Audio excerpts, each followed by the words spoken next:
You know that I've been cooking with this canister can.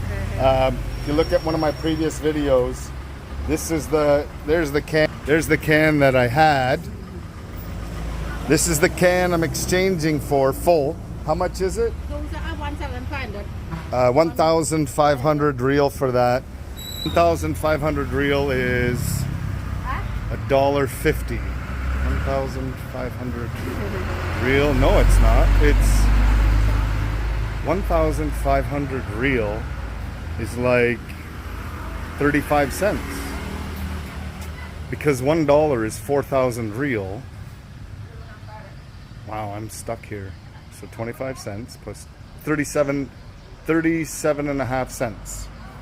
Sorry, it took me a long to do the math.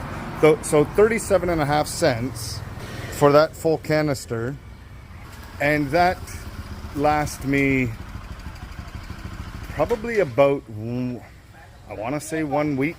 So say 7 meals, cooking 7 meals. I'll try to keep track on this one. Have a great day.